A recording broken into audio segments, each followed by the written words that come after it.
नमस्कार, आप देख रहे हैं चर्चा द ट्रूथ और मैं हूं नेहा शुक्ला। एक और ख़ास एपिसोड के साथ आपके सामने हाजिर हूं।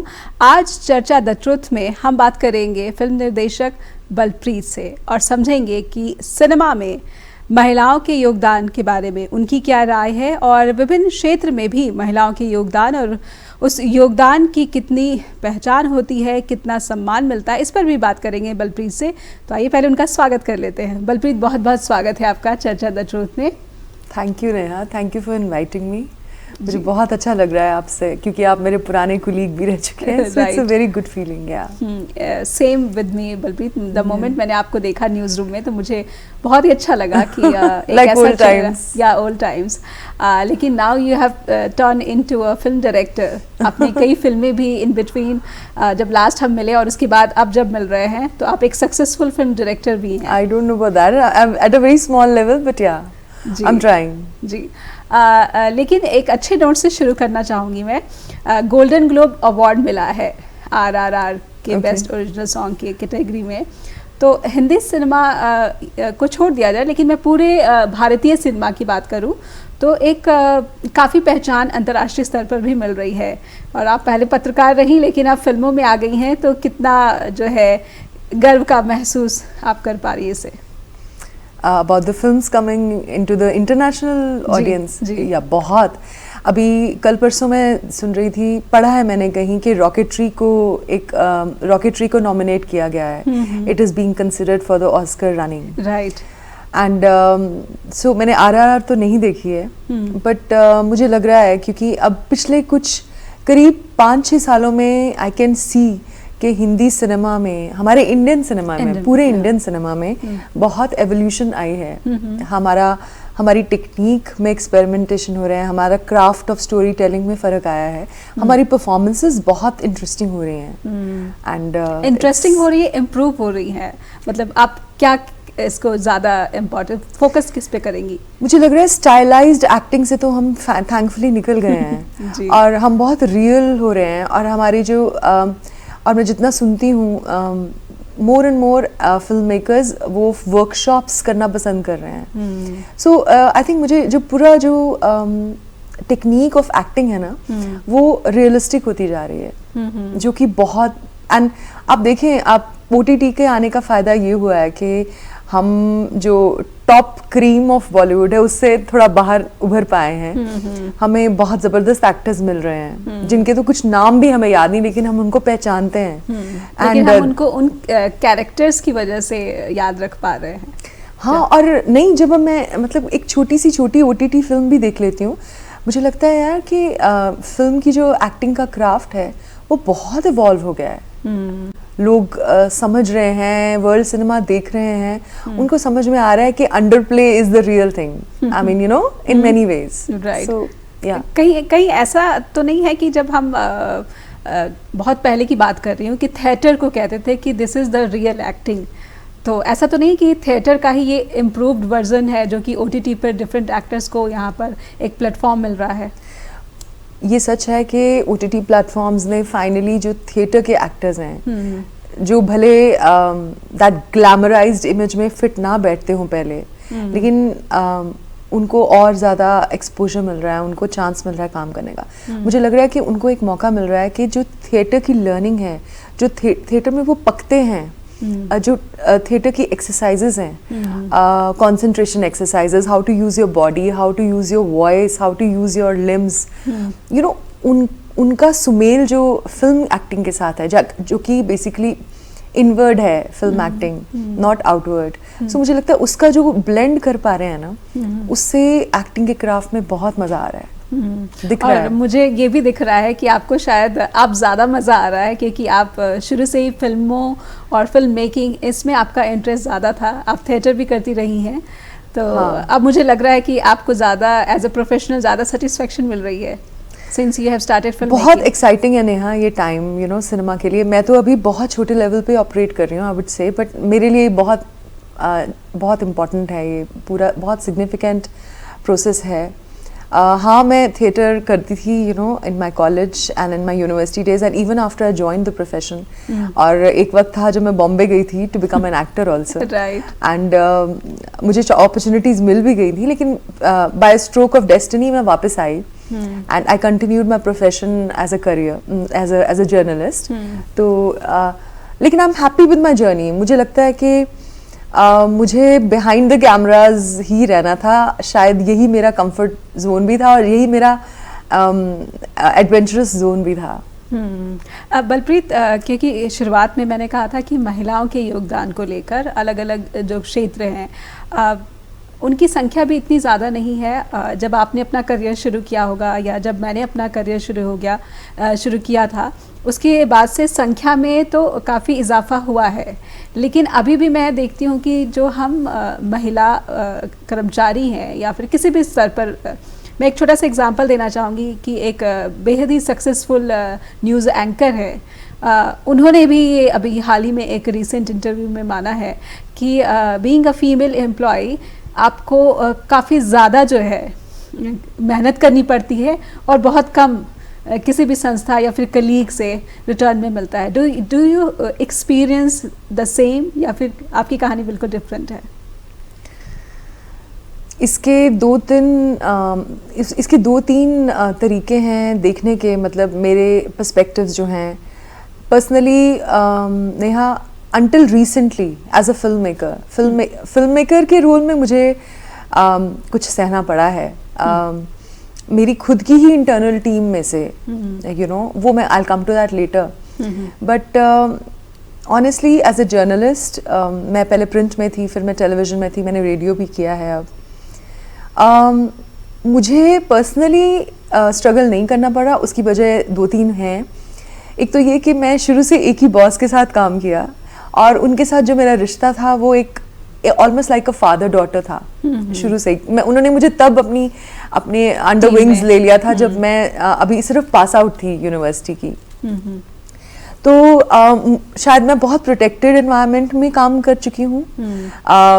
दूसरा ये कि मुझे ऐसा लगता है कि जिस तरह से मैं हूँ, बहुत ऑर्गेनिकली, बहुत नेचुरली मैं सॉफ्ट स्पोकन ही हूँ, थैंकफुली. और मैं एग्रेसिव नहीं हूँ, ओवर्टली एग्रेसिव नहीं हूँ. अंदर से मैं बहुत पैशनेट हूँ अपने काम को लेके, लेकिन ओवर्टली मैं एग्रेसिव नहीं हूँ. तो मुझे लगता है ये जो क्वालिटी है ना, कि मैं एग्रेसिव नहीं दिखती या मैं बहुत स्टर्नली बात नहीं करती, सॉफ्टली बात करती हूँ, रिक्वेस्ट करके बात करती हूँ. तो मुझे लगता है कि जो मेरे मेल कोलीग्स रहे हैं, ये तो मैं मानती हूँ कि mostly male colleagues, specially the ones who are very ambitious, they operate from a male ego. So छोटे छोटे लेवल्स पे मैं उनकी ईगो पहचान जाती थी, लेकिन मुझे पता चल जाता था कि इनसे कैसे बात करनी है. यू नो, मुझे लगता है एक वुमन और किसी भी इंडिविजुअल में एक इनर्ट इंटेलिजेंस होती है कि मुझे इस इंसान के साथ इस तरह से पेश आना है तो काम होगा. तो मुश्किलें होती थी. जैसे न्यूज़पेपर में किसी डिज़ाइनर से अगर मैंने अपना पेपर डिज़ाइन करवा रही हूँ मैं, तो मुझे उनकी विम्स एंड फैंसीज को देखना पड़ता था, स्ट्रगल करना पड़ता था. पर मैं इतनी फ्रस्ट्रेट होती नहीं थी, ठीक था. लेकिन बतौर फिल्म मेकर अब क्या होता है कि जब आप किसी ऑर्गेनाइजेशन में काम कर रहे होते हैं तो आपके सुपर बॉस एक ही होते हैं, यानी कि आप भी किसी बॉस के अंडर हैं. जी जी. तो शायद वो ना गेम थोड़ी डिफरेंट हो जाती है, वो डिफिकल्ट नहीं होती क्योंकि सबको बॉस का डर होता है. लेकिन जब आप एक फिल्म राइटर और फिल्म डायरेक्टर हैं तो सेट पे ऑफिशियली आप ही हैं जो लास्ट शॉट लेंगे, लास्ट कॉल लेंगे, right? You are the boss. Now if you happen to be a woman and you have men working with you, you know, whether they are ADs or whoever. तो कुछ एक या दो ऐसे elements रहे हैं मेरी फिल्म मेकिंग की जर्नी में जिन्होंने मेरा लिटरली मुझे रुला दिया है. मतलब क्यों? मैं कभी कभी सोचती थी बाहर वापस आके शूट के कि यार मेरी ही फिल्म है, मैंने लिखी है, मैं ही डायरेक्टर हूँ, मुझे मिली है, लेकिन मैं ही अपनी फिल्म, और मैं जानती हूँ अपना काम, मुझे पता है, दिखता है, कि मुझे किस तरह का फ्रेम लेना है, मुझे क्या करना है, कैसे करना है, मेरी विजन बिल्कुल क्लियर है। But someone is trying to hijack the Exactly, complete project. exactly. So एक छोटा ये सा हुआ break है। लेते हैं, लेकिन और समझूंगी मैं आपसे कि कितना मुश्किल हो जाता है। एक सॉफ्ट स्पोकन अगर फीमेल हैं आप, तो आपको अपने काम में परफॉर्म करते वक्त बहुत सारी इस तरह की जो पुरुष प्रधान वाली मानसिकता है उसका सामना करना पड़ता है। एक छोटे से ब्रेक के लिए रुकते हैं और ब्रेक के बाद फौरन लौटेंगे। बलप्रीत, आप इमोशनल हो रही थी जब आप बात कर रही थी कि फिल्म मेकिंग की जो जर्नी है, किस तरह से कुछ इस तरह के लोग जो कि पुरुष प्रधान वाली मानसिकता को ढोकर चलते हैं और उस प्रोजेक्ट को हाईजैक करने की भी कोशिश करते हैं, जो आपका अपना प्रोजेक्ट है, जिसका सपना आपने देखा है। तो प्लीज़ मैं चाहूँगी कि वो बात पूरी करिए। सो वही नेहा, मैं ये तो नहीं कहूँगी कि मैं बहुत बड़ी विक्टिम हूँ इस चीज़ की, पर क्योंकि मैं सेंसिटिव भी हूँ, I think every individual is sensitive at certain of degrees, you know, so शायद मेरी डिग्री थोड़ी ज़्यादा है। तो मेरा क्या होता था, मैं लड़ नहीं पाती हूँ, मुझे कॉन्फ्लिक्ट से प्रॉब्लम होती है, डिस्टर्बेंस हो जाती है, मैं परेशान हो जाती हूँ और फिर वो मैं चुप हो जाती हूँ। और ऐसे वक्त आए मेरी फिल्म मेकिंग की जर्नी में कि मैं अपने ही फ्रेम्स को के बेग कर रही होती थी किसी को कि यार प्लीज़ ऐसे ले लें फ्रेम। तो अगर मैं कहूँगी, अगर मैं थोड़ी सी असर्ट करूँगी कि भैया मुझे ऐसा ही फ्रेम चाहिए, मुझे यही करना है, क्योंकि मैंने सोच रखा है, मैं वर्कशॉप करती हूँ उससे पहले, मुझे एग्जैक्टली पता होता है मुझे क्या चाहिए। तो नहीं ये तो हो नहीं सकता, ये तो टेक्निकली खराब है। मैंने देखा है कि जस्ट बिकॉज वो ईगो है तो वो उसको टेक्निकलिटी का नाम देकर रिजेक्ट हुआ है। लेकिन नेहा 4 फिल्मों के इस प्रोसेस में मैंने धीरे धीरे धीरे धीरे अपने लिए स्टैंड लेना सीखा है। मैं ये तो नहीं कहूँगी कि मुझे पूरा आ गया है, अब I am going to shoot my next. मैं एक नई बलप्रीत को समझ रही हूँ कि एक सक्सेसफुल जर्नलिस्ट क्या वो स्टैंड नहीं ले पाती थी और एक सक्सेसफुल फिल्म मेकर स्टैंड लेना सीख गई है? कॉन्फ्लिक्ट को मैं मेरा हमेशा तरीका रहा है कि मैं कॉन्फ्लिक्ट को प्यार से और काइंडनेस से हैंडल करूं। मैं क्योंकि ऐसी ही हूँ। लेकिन कभी कभी क्या होता है कि आपकी सॉफ्टनेस और आपकी काइंडनेस, या आप किसी को बहुत, क्योंकि मैं सामने वाले इंसान के आइडियाज को रिजेक्ट नहीं करती। मुझे लगता है हर कोई, anybody, it could be a spot boy, it could be anybody, who can come up with a brilliant idea, right?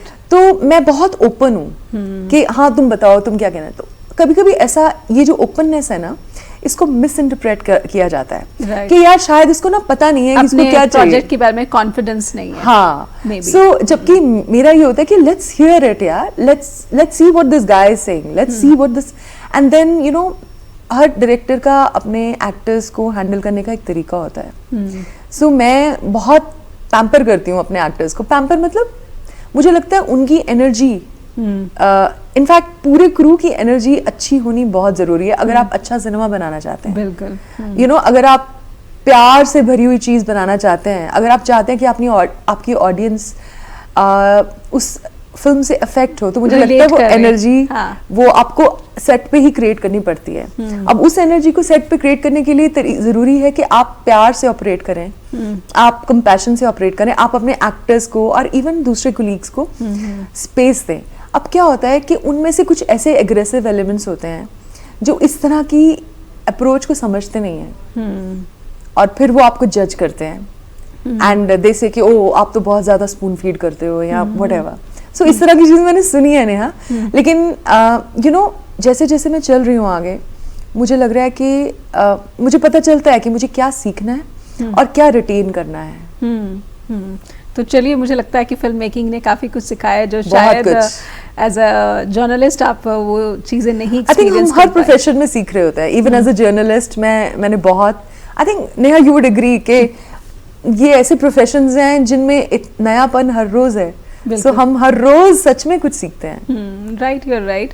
लेकिन मैं जब बात भारतीय सिनेमा की करूं तो इस वक्त एक ऐसा भी माहौल है पूरे देश के भीतर कि जैसे कि अमिताभ बच्चन का एक स्टेटमेंट मैं कोट करूंगी कि उन्होंने अभी रिसेंटली कोलकाता में एक इंटरनेशनल फिल्म फेस्टिवल था और उनका उसके मंच से, स्टेज से कहा कि देश में civil liberty and freedom of expression जो कि सिनेमा के लिए बहुत ज़रूरी है, ये मुश्किल में है शायद। तो do you feel the same, क्योंकि you are a filmmaker now and Indian cinema शायद इस दौर से गुजर रहा है कि कुछ चैलेंजेस जो है पहले से ज़्यादा बढ़ गए हैं। Civil liberty and freedom of expression cinema में मिसिंग है। ऑनेस्टली मुझे ये नहीं पता कि उन्होंने किस कॉन्टेक्स्ट में ये कहा है।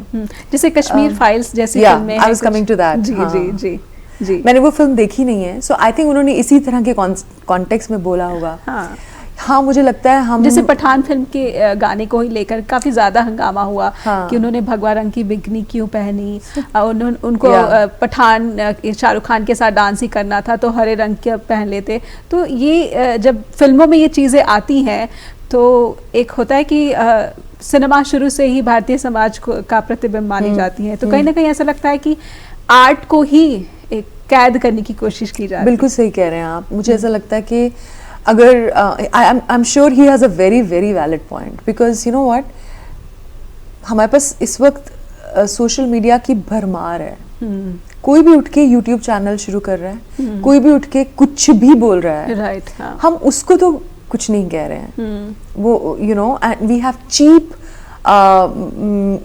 you know shots you know which I come across जिसमें इतनी वल्गैरिटी होती है। मतलब ये जो दीपिका पादुकोण का ये जो सॉन्ग है वो तो फिर भी एस्थेटिक लगती है वो मुझे बहुत उसमें, you know, I mean just as an example, but मुझे लग रहा है कि हम सिनेमा को बहुत ज़्यादा टारगेट करते हैं। कोई भी मुद्दा उठाने, मूवी आने से पहले ही लोग अज्यूम कर लेते हैं कि भैया इसमें तो पता नहीं यही है, एंड झंडे लेके शुरू हो जाते हैं। एंड ये तो सच है कि रिलीजन को लेके खास करके यू नो कुछ ज़्यादा ही हम सेंसिटिव, मैं सेंसिटिव भी नहीं बोलूँगी, मुझे लग रहा है हम बहुत अजीब से हो रहे हैं, नफरत फैला रहे हैं। एब्सोल्युटली हम नफरत फैला रहे हैं। हम we are not creating a spiritual environment, we are creating a very very fanatically charged very negative environment. लेकिन बात मैं करना चाहूँगी सिनेमा में महिलाओं के बारे में। जिस तरह से आपने अपना एक्सपीरियंस बताया है, वैसे अभी एक टीवी एक्ट्रेस है, उन्होंने भी सुसाइड कर लिया। पीछे कुछ और भी टीवी एक्ट्रेसेस थी जिन्होंने सुसाइड कर लिया। तो कई बार ये सामने आता है कि ये जो टीवी की दुनिया है या फिर ये फिल्म की जो दुनिया है, इसमें महिलाओं का काफ़ी ज़्यादा शोषण भी किया जाता है, और जो बर्दाश्त नहीं कर पाती वो सुसाइड अटेम्प्ट कर लेती है, अपनी ज़िंदगी ख़त्म कर देती है। तो इस बारे में आपका क्या कहना है कि पहले से कुछ सुधार हुआ है जब खास करके OTT प्लेटफॉर्म सब आ गए हैं? नेहा, मैं उस पोजीशन में नहीं हूँ कि मैं इस बारे में कुछ ज़्यादा बोल सकूँ, बिकॉज मेरा जो जोन ऑफ ऑपरेशन है वो अभी बहुत लिमिटेड है, और वो भी पंजाबी सिनेमा है। और ऊपर से मैं उस क्या पंजाबी सिनेमा में आपको ऐसा लगा, क्योंकि आप पंजाबी सिनेमा से जुड़ी हुई हैं, तो क्या पंजाबी सिनेमा में आपको लगता है कि यहाँ पर जो फीमेल एक्ट्रेसेस हैं या फिर दूसरी जो यहाँ पर कलाकार हैं, उनको इस तरह से किसी तरह का माहौल है उसका सामना करना पड़ता है? मुझे नहीं ज़्यादा पता नहीं, हाँ ऑनेस्टली, क्योंकि मैं बहुत ही छोटे जोन में यू नो मैं I make films for a channel which has a beautiful OTT platform. तो अभी तक तो मैं मेरा दायरा वही रहा है। अब मैं बड़ी फिल्म लिख चुकी हूँ, पर अभी बनाना शुरू नहीं की। मुझे लगता है इसके दो पर्सपेक्टिव्स हैं। मुझे लगता है कि विमेन का शोषण, अगर हम ब्रॉडली बात करें, तो वो कहीं भी पॉसिबल है, किसी भी प्रोफेशन में। शायद सिनेमा में ज़्यादा होगा because you have beautiful women and you have these men who feel very powerful, you know, people who own production houses, people who are producers, उनको लगता है मेरे पास पैसा आ गया तो a woman is easy to come, तो easily available। तो और लेकिन ये एक बात बताऊं, जहाँ भी पावर है एक आदमी में ना, या वहाँ पे ये शोषण है, चाहे वो ब्यूरोक्रेसी ही क्यों ना हो। Exactly, बहुत बड़ी बात कही आपने, मैं इस पर भी कुछ समझूंगी आपसे। I have met you know the reason why I have not stepped out to actually sell my work anywhere, because मैं कुछ ब्यूरोक्रेट्स से मिली तो मुझे उनकी अंडरटोन्स जो ऐसी लगी कि आओ आप कभी बैठ के कॉफ़ी पियो, फिर हम डिस्कस करेंगे। मुझे ये समझ नहीं आता ये कॉन्सेप्ट ऑफ कि आओ पहले हमारे साथ बैठ के कॉफ़ी पियो। I don't understand that Neha. So I think ये बहुत जगहों पे है, ये सिर्फ सिनेमा में नहीं है। अब now let's come to the second point. Balpreet, break पर जाने से पहले आप एक दूसरे फैक्टर की भी बात कर रही। दूसरा फैक्टर बताऊं? मैं ऐसी लड़कियों को भी देख चुकी हूँ जो इतनी डेस्परेट हैं, ambitious, let's say for example films में आने के लिए, या वो कहती हैं कि कुछ भी करके मुझे कैमरा के आगे ले आओ, यू गेट मी। एंड ना सिर्फ वो, उनके माँ बाप भी strangely are so ambitious about them Neha. And अब इस तरह की लड़कियाँ इतनी डेस्परेट होती हैं, आई थिंक वो उनका एज ब्रैकेट होता है मे बी लेट टीन्स से लेके 26-27 तक का वो जो ब्रैकेट है ना, वो बहुत सेंसिटिव ब्रैकेट है। राइट। एंड वो अवेलेबल हो जाती हैं आई थिंक, जो मुझे उनका एटीट्यूड, क्योंकि आजकल जो जनरेशन है उसकी सोच में भी फर्क है, काफी फर्क आया है। You know they are very very casual about a few things. So you know I think it's both ways. एक बात बताऊं, मुझे ऐसा लगता है अब all my life I have handled you've also been a part of the profession. मुझे नहीं लगता कि कहीं पे भी अगर if men have made a pass at me, you know, I think हम सब में एक innate तरीका होता है, भगवान ने हमें शायद bless किया है कि हमें पता होता है कि किस आदमी को किस तरह से हैंडल करना है, हमें पता चल जाता है अगर हम अपनी इंटेलिजेंस यूज करें तो। बिल्कुल। तो if somebody has made a pass at me in the course of my profession, I think I have very intrinsically known how to handle it. So if a woman wants to handle it, she can handle it. She's not such a victim. मैं ये मानती हूँ। बिल्कुल सही बात कही आपने, और हमें जो देख रहे होंगे दर्शक, उनको भी ये बात ज़रूर सही लगी होगी कि सबसे ज़्यादा जो जिम्मेदारी है महिलाओं को शोषण से रोकने की, वो हम महिलाओं पर भी है। लेकिन जब महिलाओं का आपस में महिलाओं के साथ ही योगदान की भी जो बात आती है, समर्थन की भी बात आती है, ये भी मैंने बहुत कम है जो महसूस किया है या फिर देखा भी है कि किसी भी संस्था में, चाहे किसी भी फील्ड में, महिलाएं एक दूसरे का कितना समर्थन कर पाती हैं। आपका क्या कहना है? पर्सनली मैं तो बहुत लकी रही हूँ नेहा, मुझे तो बहुत प्यारे लोग मिले हैं पूरे प्रोफेशन में। मुझे ज़िंदगी में किसी वुमन से तंग नहीं होना पड़ा। हाँ, एक इंसिडेंट था कहीं, एक यूनिवर्सिटी में मैंने अभी रिसेंटली जॉब ली थी, पर वो मैं वुमन, क्योंकि वो वुमन थी इसलिए तंग कर रही थी, नहीं, वो आई थिंक वो इंडिविजुअल्स की अपनी कैरेक्टरिस्टिक्स होते हैं। राइट।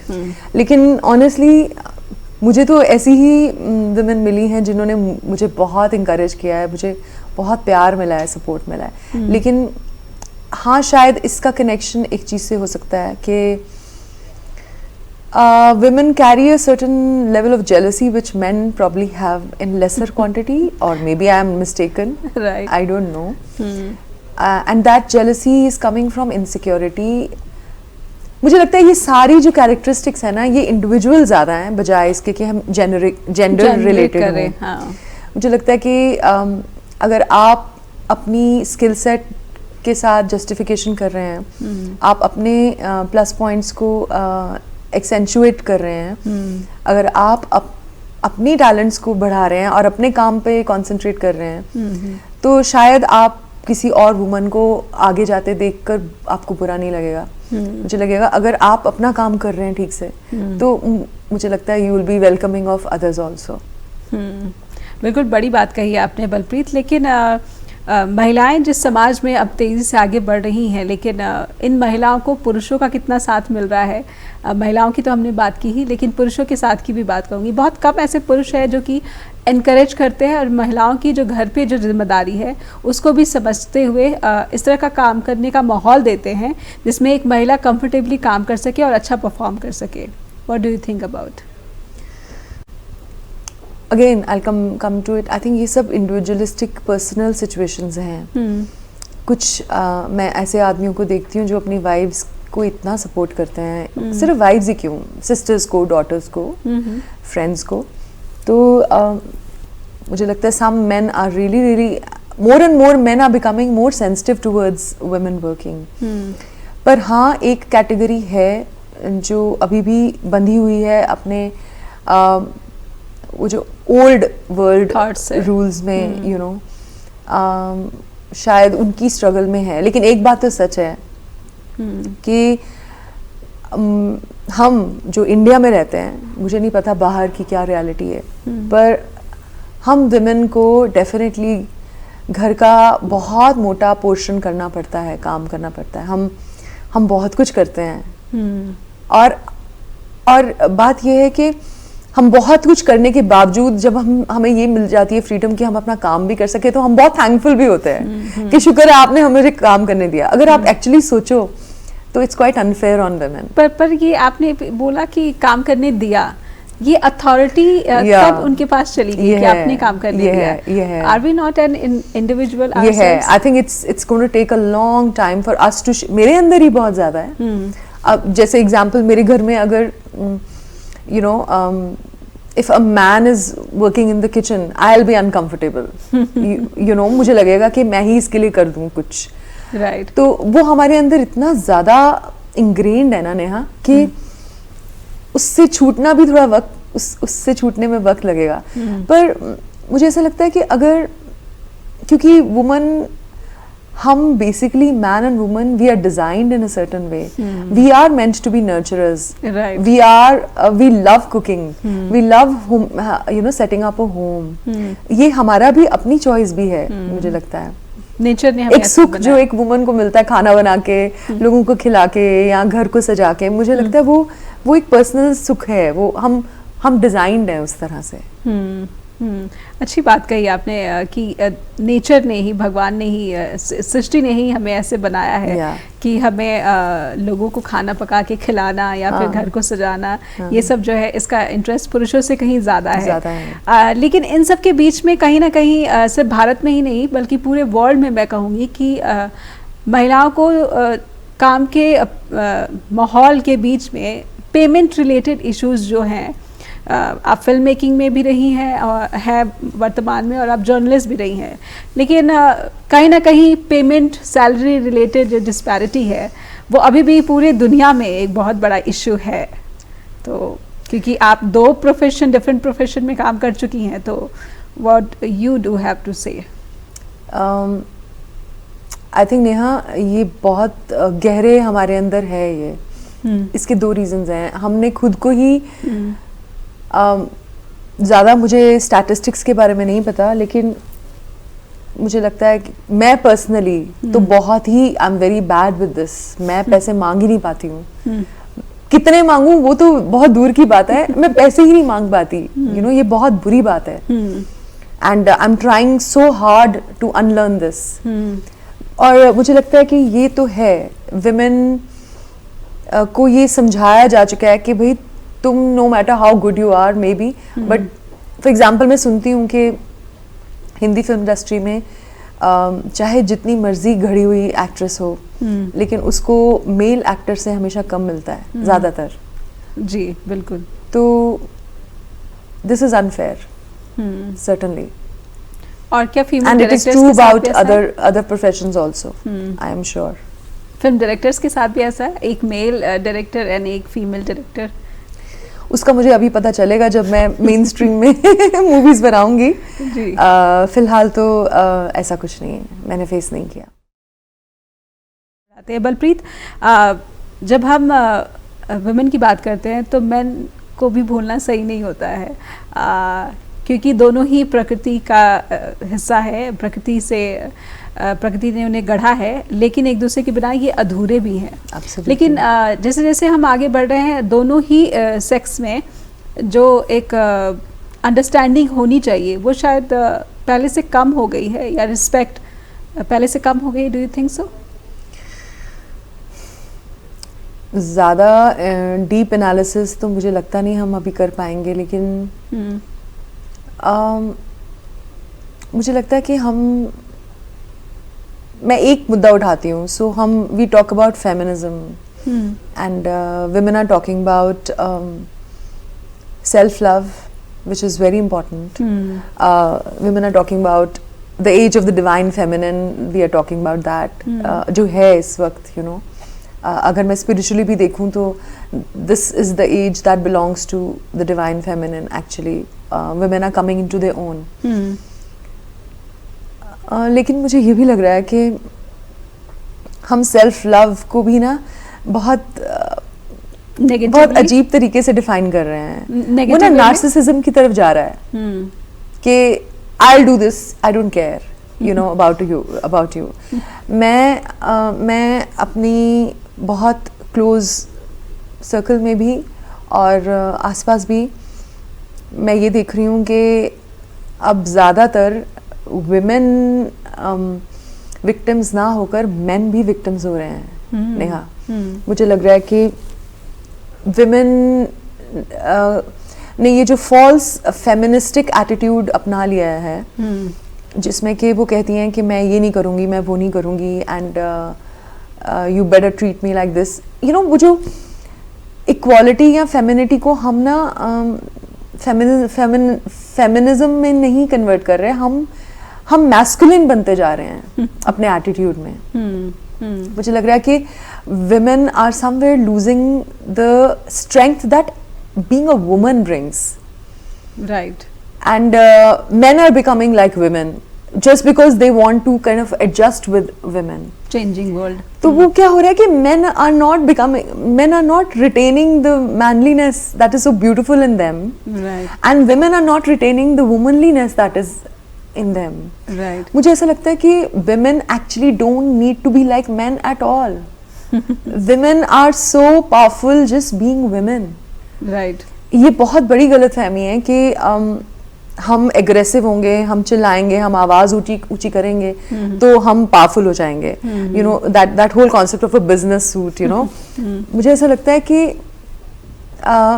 अगर मैं वुमन हूँ और अगर मैं इंट्रिंसिकली सॉफ्ट स्पोकन हूँ, प्यार से भरी हुई हूँ, मेरे में मदरली इंस्टिंक्ट्स बहुत हैं, या मैं गिविंग हूँ, तो मुझे लगता है कि मेरी वही पावर है. मैं अगर उसी से ऑपरेट करूं, चाहे रिश्ते में चाहे प्रोफेशन में, तो अक्सर मुझे एक्सेप्टेंस मिलती है और सक्सेस भी मिलता है. ये चीज़ जो है ना, मुझे लगता है कि आजकल की जो यंगर जनरेशन है, अगर वो समझती है तो बहुत अच्छी बात है, पर लग नहीं रहा मुझे.